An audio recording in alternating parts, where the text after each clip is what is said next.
Yang kelima ada tanduk. Tanduk adalah nama umum yang diberikan kepada penonjol yang panjang dan runcing, bercabang atau tidak cabangan pada kepala bagian frontal. Macam-macam tanduk ada 3. Yang pertama ada tanduk kosong. Biasanya itu tumbuh pada hewan jantan. Yang kedua, tanduk rambut. Disebut juga dengan cula, yang biasanya tumbuh pada badak. Terus yang ketiga, rongga atau antler.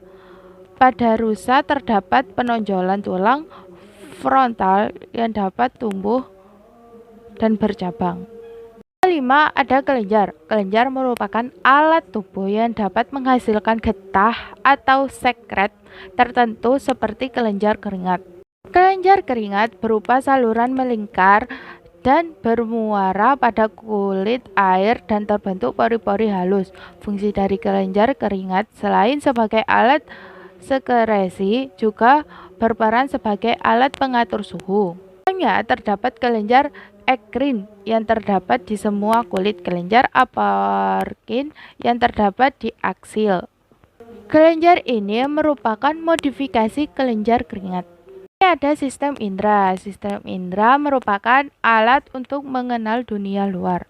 Alat indera mempunyai 5 indera yang dikenal dengan panca indera.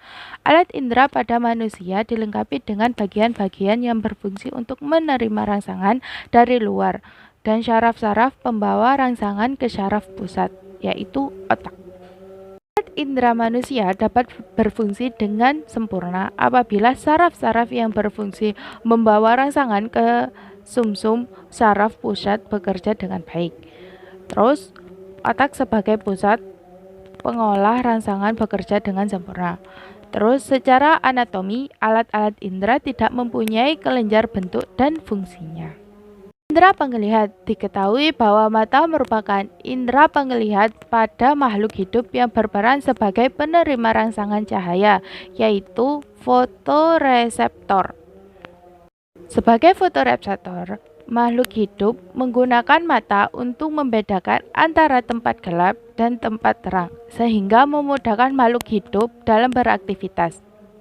Indera pendengar. Indera pendengar dalam manusia yaitu berupa telinga. Sedangkan telinga itu sendiri ialah alat yang berfungsi untuk menerima suara getaran yang berasal dari sekitar kita, baik berasal dari udara maupun berasal dari padatan atau cair, sekalipun yang bergetar setelah memberikan rangsangan suara pada kita. Selain itu, agar rangsangan suara dapat sampai pada indera pendengar, perlu udara sebagai perantaranya. Anatomi telinga terdiri dari telinga bagian dalam, telinga bagian tengah, telinga bagian luar. Ini ada indera pembau. Alat indera yang merupakan indera pembau yaitu hidung. Hidung ialah suatu organ yang terdiri dari 2 bagian, yaitu hidung luar dan savum nasi. Hidung bagian luar terdapat nares, 2 lubang. Adapun yang memisahkan nares yaitu septum. Sedangkan pada bagian pinggir lateral hidung luar disebut alat nasi, yang dimana pada bagian ini dapat digerakkan. Anatomi hidung. Anatomi dari hidung antara lain pangkal hidung, dorsum nasi, puncak hidung, ala nasi, kolumella, lubang hidung, atau nares anterior. Alat indera pengecap.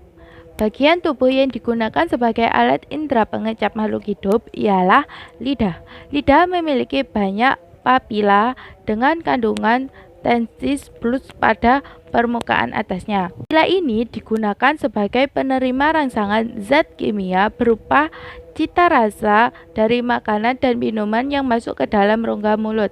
Selain itu, lidah juga memiliki fungsi lain, yaitu berperan dalam proses mekanik pada rongga mulut, berhubungan dengan proses mastikasi dan penelanan, serta alat bantu ketika berbicara. Sekian dan terima kasih. Wassalamualaikum warahmatullahi wabarakatuh.